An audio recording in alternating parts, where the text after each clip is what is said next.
Hello dear students, आज के lecture में हम पढ़ेंगे क्यूरी लॉ और क्लासिकल थ्योरी ऑफ डायमैग्नेटिज्म। तो अब स्टार्ट करेंगे हम क्यूरी लॉ। तो क्यूरी लॉ में क्या था,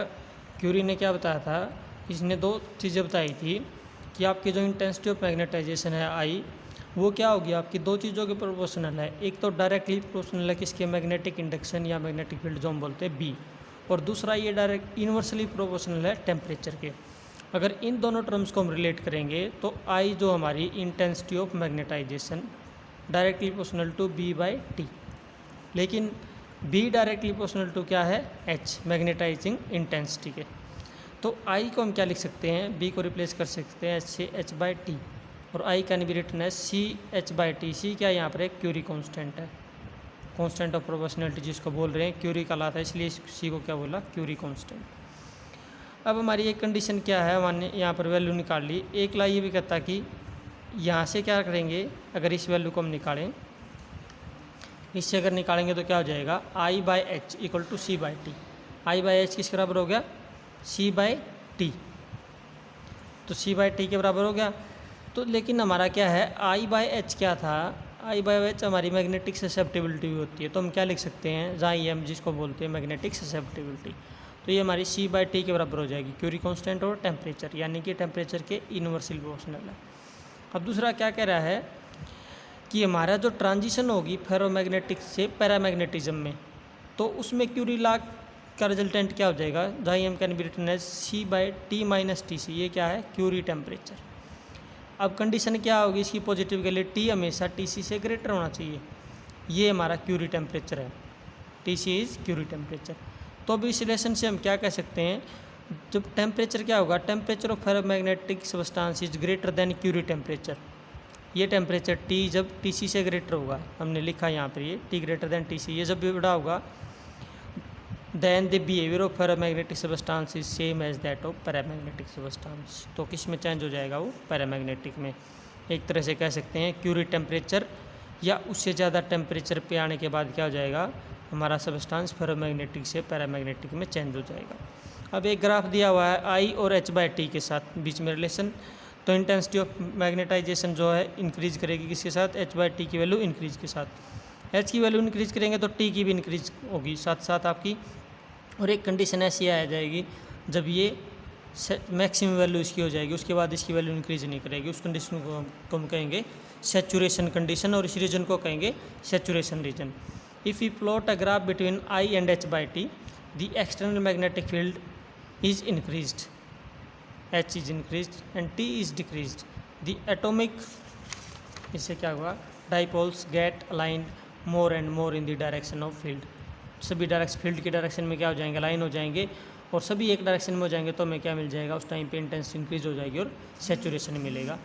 यही हमारा ग्राफ में दिखाया गया है। नेक्स्ट हमारा टॉपिक है क्लासिकल थ्योरी ऑफ डायमैग्नेटिज्म। तो क्लासिकल थ्योरी ऑफ डायमैग्नेटिज्म में क्या पढ़ेंगे, डायमैग्नेटिक सब्सटेंस हमने पहले ही पढ़े हैं, वो जिनको अगर एक्सटर्नल मैग्नेटिक फील्ड में रखते हैं तो क्या करती है, वो फील्ड उसको वीकली रिपेल करती है। तो रिपेल करती है, इसकी क्लासिकल थ्योरी क्या है, तो हम सबसे पहले क्या लेके चलेंगे, we know that orbital electron behaves like a dipole of moment pm, ये डाइपोल मोमेंट निकालेंगे हम, इसके अंदर जो चेंज आएगा, ये बोर मैग्नेटन होती है जिसकी वैल्यू 9.27 × 10⁻⁻24 जूल पर टेस्ला, ये बोर मैग्नेटन है। तो इसके लिए हम क्या लेके चलेंगे, एटॉमिक डाइपोल कंसीडर करेंगे मैग्नेटिक फील्ड बी के अंदर, और इसमें एज्यूम करके चलेंगे हमारा इलेक्ट्रॉनिक जो ऑर्बिट है वो जो ये हमारा एक्स वाई जेड, तो एक्स जेड प्लेन के तो क्या है, पैरेलल है, और क्या है, ये जो वाई डायरेक्शन है ये इसके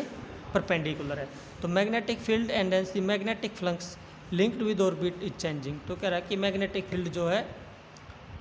चेंज होगी, और ये चेंज होगी तो मैग्नेटिक फ्लक्स चेंज होगा, जिसके कारण इंड्यूस्ड ईएमएफ आएगा। तो इंड्यूस्ड ईएमएफ की value D phi by D T, और ये फाई जो है ना फ्लक्स, इसकी वैल्यू है B cross pi R square, तो D by D T of B cross pi R square, pi R square आगे D V by D T, तो ये हो गया हमारा इंड्यूस्ड ईएमएफ। ये हमने लिया हुआ डाइपोल जो भी कंसीडर किया था, न्यूक्लियस है, इलेक्ट्रिक फील्ड किस कहाँ होगी, आपकी क्लॉकवाइज डायरेक्शन में होगी, ये मैग्नेटिक फील्ड है हमारी बी डायरेक्शन में। अब ये कह रहा है कि जो इंड्यूस्ड ईएमएफ है वो क्या करेगा, इसके कारण एक इलेक्ट्रिक फील्ड सेटअप हो जाएगी ई, जो जिसकी डायरेक्शन क्या होगी, tangential to the direction of motion of electron, ये इलेक्ट्रॉन का मोशन है इसके टेंजेंशियल, ठीक है। और डायरेक्शन ऑफ इंड्यूस्ड ईएमएफ और ई की क्या होगी, दोनों की सेम होगी, लेकिन ये क्या करेंगे, ये दोनों अपोज करेंगे, जिसके कारण ये चीज़ प्रोड्यूस हो रही है। तो हमारी इलेक्ट्रिक फील्ड और इंड्यूस्ड ईएमएफ प्रोड्यूस हो रहा है मैग्नेटिक फील्ड के कारण, बी के कारण, तो इसकी डायरेक्शन इसके अपोजिट होगी। यानी कि अगर ये मैग्नेटिक फील्ड वाई डायरेक्शन में काम कर रही है तो ये जो इनकी फील्ड हो जाएगी इसके अपोजिट माइनस वाई डायरेक्शन में हो जाएगी, ठीक है, तो नेगेटिव वाई डायरेक्शन में, which is possible if E is directed clockwise. तो पहले बताया था मैंने कि ये अगर क्लॉकवाइज होगा तभी पॉसिबल है, तो इस तरह से आएगी, ये इसके वाई के नेगेटिव में हो जाएगा। Effect of clockwise field will be to accelerate the electron, let it if the result in increase of speed from V nought to V note plus del V. तो क्या कह रहा है, इसका क्या इफेक्ट हुआ क्लॉकवाइज का, कि इलेक्ट्रॉन स्पीड अप हो जाएगा। अगर इसकी वेलोसिटी को अगर वी नोट मान के चलेंगे तो speed V note plus del V हो जाएगी, चेंज हो जाएगी इसकी वेलोसिटी। तो इस चीज़ का क्या इफेक्ट आएगा, ये पढ़ेंगे आगे। अब ये क्या कर रहा है, नाउ बाय डेफिनेशन, डेफिनेशन से जो हमारा इंड्यूस्ड ईएमएफ है ना, वो क्या होता है, लाइन क्लोज्ड, उस पर क्या होता है, लाइन इंटीग्रल होता है इलेक्ट्रिक फील्ड का, ई डॉट डी एल। तो डी एल क्या हो जाएगी, 2 पाई आर, ठीक है, क्लोज्ड है हमारा, तो 2 पाई आर हो जाएगी सर्कमफ्रेंस, तो ई क्रॉस 2 पाई आर। एक तो वैल्यू ये आ गई ई की, सॉरी ईएमएफ की, एक ही ईएमएफ की वैल्यू हमने ये निकाली थी, pi R square D by D T, दोनों को कंपेयर कर देंगे, यहाँ से वैल्यू आ जाएगी ई की, सिर्फ एक आर कैंसिल आउट हो जाएगा यहाँ से, एक आर और एक पाई, तो क्या वैल्यू बच गई, आर ये 2 से डिवाइड हो गया उधर जाके, D B by D T, तो ई की वैल्यू आ गई। अब दूसरा क्या लिख सकते हैं, फोर्स जो एक्ट कर रहा है इलेक्ट्रॉन पे वो क्या होगा, एम ए को क्या लिख सकते हैं, D V by D T, और फोर्स क्या होता है इलेक्ट्रिक फील्ड के टर्म्स में, क्यू ई या ई इंटू ई। तो यहाँ से हम वैल्यू निकालेंगे D V by D T, किसके बराबर हो गया, यहाँ से देखो E into E by M, M से डिवाइड हो जाएगा। अब डी वी की वैल्यू निकालेंगे तो E by M into E into D T, D T उधर जाके मल्टीप्लाई हो गया यहाँ से डायरेक्ट, ये वैल्यू आ गई। अब ये जो डी टी की वैल्यू, डी वी की वैल्यू निकली है, इसके अंदर हमारा ई आ गया, लेकिन ई की वैल्यू हमने ऊपर निकाली है क्वेश्चन नंबर 3 में, ई की जगह ये रख देंगे, ई बाई एम, ई की जगह रख दिया हमने R by 2 D B into D T into D T, D T से D T cancel out, E R by 2 M into D B, तो ये हमारी किसकी वैल्यू आ गई, डी वी की। अब ये कह रहा है अगर वेलोसिटी चेंज होगी वी नोट से V note plus del V तक, and B change from 0 to B, और बी की जो वैल्यू कहाँ से कहाँ चेंज होगी, 0 से लेकर बी तक, तो हम क्या निकालेंगे, नेट चेंज निकालेंगे, D V V nought to V note plus del V, यहाँ पर बी है मैग्नेटिक फील्ड, 0 से बी तक चेंज होगी, तो ये तो हो जाएगा डेल वी आ गया और हमारा टोटल, ठीक है, क्योंकि वी आ जाएगा, वी की जगह क्या रखेंगे, V note plus del V minus V note से वी नोट कैंसिल आउट, तो ये तो रिजल्ट बच जाएगा डेल वी। ये 0 से बी है, यहाँ पर बी माइनस 0 सिर्फ बी आ जाएगा, E R into B by 2m, तो डेल वी की वैल्यू हमने निकाल दी कि वेलोसिटी में चेंज हमारा कितना आएगा। अब ये कह रहा है कि डाइपोल मोमेंट, जो हमने पहले ही बताया था कि डाइपोल मोमेंट चेंज होगा और डाइपोल मोमेंट की हम वैल्यू निकालेंगे, तो इसकी वैल्यू क्या होती है हमारी डाइपोल मोमेंट की, या म्यू भी बोल देते हैं इसको, E V nought into R by 2, ये इसकी वैल्यू। तो अब ये कह रहा है कि del P M E R by 2, velocity V naught ली है, अगर वी नोट से चेंज करोगे V note plus del V, तो चेंज क्या हो जाएगा, ये था मैग्नेटिक मोमेंट और ये चेंज इन मैग्नेटिक मोमेंट, तो यहाँ पर आ जाएगा डेल वी जो टोटल चेंज है, ठीक है। तो डेल वी की हम वैल्यू रख देंगे यहाँ से, ई आर बाई 2 है, E R into B by 2m से मल्टीप्लाई करेंगे, इससे मल्टीप्लाई करेंगे तो E square are square by 4m into B, ये वैल्यू आ गई हमारी डेल पी एम की। तो change in P M will be along negative Y direction, जो हमने पहले बताया था, जिधर चेंज हो रहा है ये नेगेटिव वाई डायरेक्शन में होगा, क्योंकि ये अपोज करेगा चेंज को। तो डेल पी एम क्या आ गया, minus e square are square by 4m into B vector into j vector, negative y में जे से नोट कर दिया, नेगेटिव के लिए वाई लगा दिया। अब इसमें क्या क्या चेंज कर सकते हैं, ये फॉर्मूला ये रहेगा आपका, थोड़े से चेंज आएंगे, वो क्या आएंगे, डेल पी एम तो हमने लिख दिया। अब ये दूसरा आपका बी इंटू जे वैक्टर है ना, इसको बी वैक्टर लिख सकते हैं हम, B is directed along y axis, तो बी पहले ही वाई के अलोंग है, तो इसके साथ जे मल्टीप्लाई हो गया था, बी इंटू जे किसके साथ, B break, simple B vector लिख दिया। अब ये दूसरा क्या कह रहा है कि चेंज इन जो मैग्नेटिक मोमेंट है एटॉमिक डाइपोल का, when field change from 0 to B, जी तक चेंज करेगा, तो मैग्नेटिक मोमेंट में ये चेंज होगा। अब ये डायरेक्शन हम पहले पढ़े, नेगेटिव वाई डायरेक्शन है, इसका मतलब क्या है कि सबस्टांस हमारा रिपेल होगा मैग्नेटिक फील्ड से अगर उसके अपोजिट है तो। If an atom have z electrons and orbit of all the electrons lie in the same plane, z electrons sir same orbit में लाई करें तो क्या हो जाएगा चेंज, जेड से मल्टीप्लाई हो जाएगा।